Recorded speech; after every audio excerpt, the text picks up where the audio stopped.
Hola, en primer lugar un saludo a todos los participantes en este Congreso Futuro. Deseo que este Congreso esté siendo de su interés y espero aportar mi granito de arena con esta charla. En esta ocasión lo que me gustaría es explicarles de manera breve, sencilla, concisa, qué sabemos desde las ciencias cognitivas sobre cómo aprende nuestro cerebro y así explicarles por qué esta charla se titula Los caminos del aprendizaje, puesto que, como verán, aprender es construir caminos. Para hablar del aprendizaje les tengo que hablar de la memoria. Ya sé que de manera cotidiana utilizamos expresiones como aprender de memoria o memorizar para referirnos a un aprendizaje sin comprensión. Pero en realidad la memoria no es eso. La memoria no es un almacén de datos sin sentido, sino que la memoria es nuestra capacidad de aprender cualquier cosa. La memoria es consecuencia del hecho que nuestro cerebro en todas y cada una de nuestras experiencias y acciones cambia. Y estos cambios nos permiten responder de una manera más adaptativa la próxima vez que nos encontramos pues, en esas situaciones que han producido esos cambios. Así que cuando hablamos de memoria, los científicos nos estamos refiriendo a esa capacidad que tenemos de aprender, ¿no? De la cual nos dota nuestro cerebro.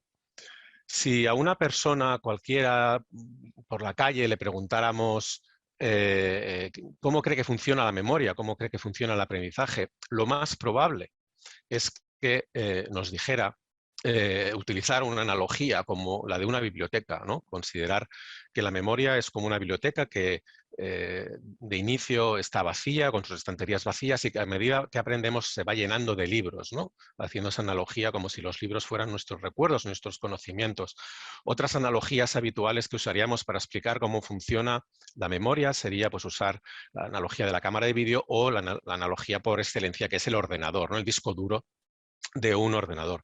Sin embargo, nuestra memoria, nuestra capacidad de aprender no funciona como ninguno de estos dispositivos. Es muy diferente por muchos motivos. En primer lugar, imaginen que les explico que antes de esta pandemia pues, me fui de viaje y estuve visitando diferentes capitales del mundo. Y que las capitales que visité fueron las siguientes. Se las voy a poner en pantalla, no las voy a leer.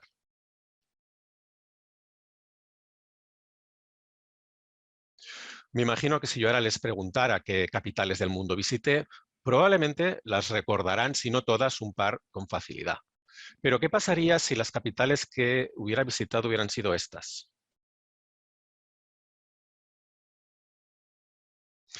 Me imagino que ahora tendrían mayores dificultades para recordar esas capitales, a pesar de que estamos hablando del mismo tipo de información, capitales del mundo. Pero ¿por qué en este caso nos cuesta mucho más recordarlas? A un ordenador no le costaría. Como decía, nuestra memoria no es como la de un ordenador, porque nuestra memoria, a diferencia que el disco duro del ordenador, discrimina la información. ¿Y en función de qué lo hace? Pues en función de la información que ya contiene. Aprendemos conectando lo que ya sabemos con lo que estamos aprendiendo. Y este principio, ¿no? que ya hace mucho que intuimos y que conocimos desde las ciencias cognitivas, lo corroboramos a partir de entender la memoria como si fuera una gran red. ¿De acuerdo? Podemos modelar la memoria como si fuera una enorme red de datos que se han ido conectando entre ellos por relaciones de significado. Y tratando de simplificar cómo funcionaría la memoria con este modelo, podemos entender que cada vez que recordamos algo porque lo percibimos o simplemente nos viene a la cabeza, lo que estamos haciendo es activar una parte de esta gran red y las conexiones que nos permiten reconstruir ese recuerdo o ese conocimiento. Cuando aprendemos algo nuevo, lo que sucede es que lo representamos en nuestra mente y una parte de eso que estamos aprendiendo en realidad ya está en nuestra memoria y activamos esa parte de nuestra memoria que lo contiene. A partir de ahí lo que hacemos es crear conexiones entre aquello que hace única esa experiencia y los elementos de la experiencia que ya conocemos, que ya están en nuestra memoria. Porque nuestra memoria, a diferencia de un ordenador, no va a guardar nunca la información por duplicado ni por triplicado. En un ordenador podemos tener el mismo archivo 50 veces, pero nuestra memoria no hará eso. Si de una experiencia ya hay una serie de elementos, de contenidos que ya tiene, los va a aprovechar, los va a usar, y entonces los va a conectar a elementos que son únicos, genuinos de esa experiencia, para que cuando la tratemos de recuperar, la reconstruya, y la reconstruirá a partir, de acuerdo, de elementos que ya contenía de experiencias previas o posteriores y elementos que son genuinos de aquella experiencia. Nuestra memoria es reconstructiva. Esas conexiones, esos caminos, esos puentes son los que creamos al aprender, porque aprender es construir esos caminos entre aquello que ya sabemos y aquello que estamos aprendiendo, o construir nuevos caminos entre cosas que ya sabemos para crear nuevas ideas y nuevos conceptos que almacenaremos en nuestra memoria, y que gracias a eso podremos comunicarnos, podremos interpretar el mundo que nos rodea y navegar por él. En nuestra memoria, como les decía al principio, nuestra memoria no es un almacén de datos sin sentido, sino que todas estas conexiones entre ellos forman parte de la memoria y son lo que construyen nuestras ideas, los conceptos y todo lo que nos permite entender el mundo que nos rodea. Ahora bien, estos caminos que construimos, o puentes en este caso, no son todos iguales. Al principio, cuando aprendemos algo nuevo, los caminos que construimos son frágiles, y si no les damos cierto, vamos a decir, mantenimiento, acaban desapareciendo. Hay otras formas en las que cuando aprendemos podemos conseguir construir caminos mucho más sólidos, caminos que nos permitan acceder con mayor facilidad a aquello que hemos aprendido. ¿Y de qué depende estos caminos? Pues en primer lugar tenemos que apreciar que realmente aquello que hacemos y las condiciones en las que nos emplazamos a la hora de aprender van a determinar la fortaleza de estos caminos que crearemos. Aquí vemos los resultados de un experimento en el que dos grupos de personas de características similares aprendieron de formas distintas en el mismo tiempo. Cuando les pusimos a prueba ese aprendizaje al cabo de un día, vemos que prácticamente, ¿no?, su desempeño era similar. Pero la diferencia en los caminos que crearon se puede ver cuando, poniéndoles a prueba una semana después, unos olvidaron mucho más que otros. Los caminos de unos eran frágiles y se derrumbaron pronto. En cambio, los del otro grupo eran mucho más sólidos. ¿Cómo construimos caminos sólidos? En primer lugar, movilizando nuestros conocimientos. Fíjense, les pongo un texto para que lo lean con la intención de recordar todo lo que puedan.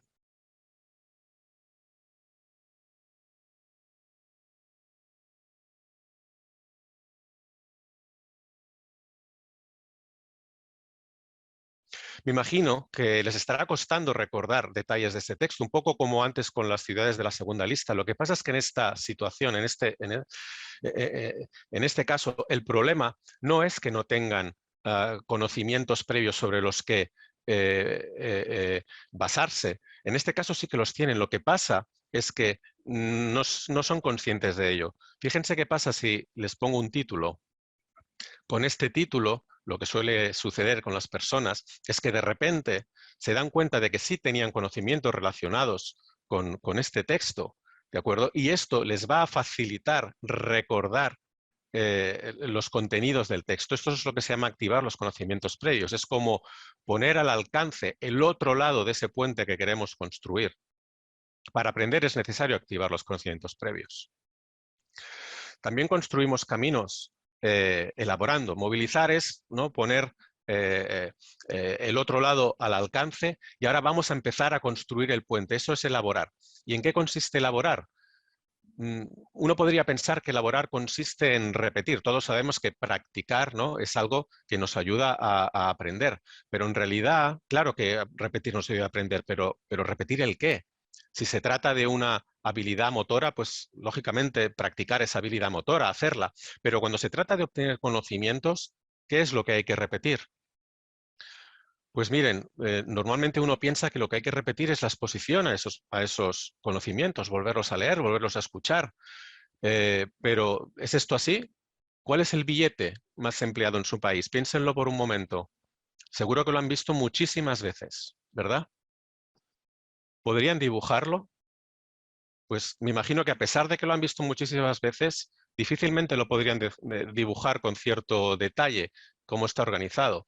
Y eso es porque la exposición, la mera exposición, no es suficiente para construir esos puentes, o por lo menos no para que sean sólidos. Para que sean sólidos necesitamos pensar sobre aquello que estamos aprendiendo, tratar de darle significado. En el caso del billete sería ponernos delante de él y empezar a preguntarnos por qué ese billete es como es, por qué contiene los elementos que contiene, compararlo con otros billetes para ver si encontramos patrones familiares, buscar cosas, ¿no?, que conozcamos sobre el billete y pensar, ¿no?, en su situación.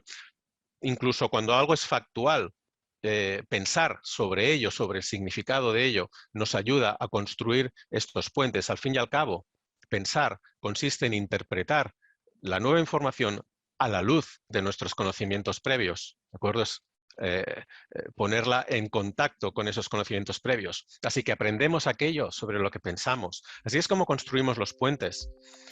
Pero esos puentes, como decía, no solo debemos construir, y cuantos más puentes mejor, esos caminos, sino que también tenemos que asegurarnos que son sólidos. Y para ello podemos hacer, entre otras cosas, dos cosas que desde la ciencia sabemos que son importantes. La primera, practicar la evocación. ¿Qué es eso de la evocación?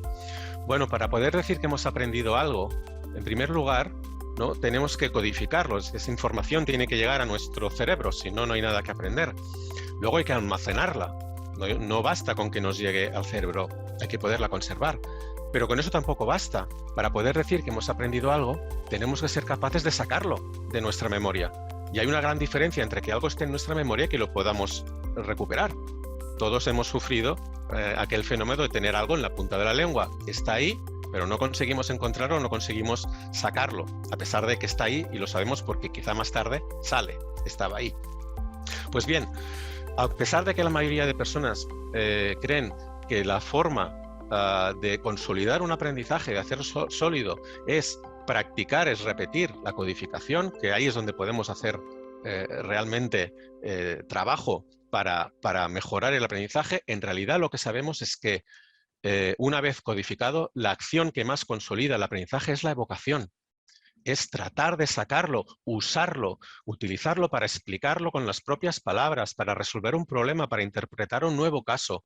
Cuando usamos lo aprendido y hacemos el esfuerzo de sacarlo de nuestra memoria, lo estamos consolidando de la forma más eficaz posible, mucho más que volverlo a codificar, que volverlo a leer, que volverlo a escuchar. Lógicamente, si uno intenta evocarlo y se esfuerza y no lo consigue, entonces, claro, tendrá que ir a repasar y volver a codificar. Pero incluso ese esfuerzo que haya hecho previamente, aunque no haya sido exitoso, lo que va a hacer es que la nueva codificación sea más eficaz. Y esos caminos, ¿no?, sean mucho más sólidos. Tenemos muchísimos experimentos que corroboran este hecho, que la evocación es mucho más efectiva que repetir la codificación. Cuando evocamos lo aprendido, lo reaprendemos, y de una forma que es mucho más eficaz que prácticamente cualquier otra forma de hacerlo. Y finalmente, espaciar. Espaciar es un poco llevar el mantenimiento de ese camino que hemos creado, y no solo el mantenimiento, sino aprovechar esas nuevas visitas a ese camino para irlo mejorando, para irlo haciendo más fuerte. Espaciar es el contrario de masificar. Muchos estudiantes, por ejemplo, que son, ¿no?, aquellos cuya profesión es aprender, cuando tienen una prueba, por ejemplo, un viernes, muchos de ellos masifican su estudio el último día. Espaciar sería, pues, las mismas horas, en vez de masificarlas, distribuirlas en el tiempo, especialmente en sesiones que se separen por episodios en que uno duerme. Pues bien, sabemos desde hace más de un siglo que espaciar la práctica es muchísimo más eficaz que masificarla, para que el aprendizaje sea más duradero, más funcional, más productivo y más transferible a nuevas situaciones. crear esos caminos, ¿no? Aquí tenemos también investigaciones desde hace más de un siglo corroborando que espaciar es mucho más efectivo que masificar.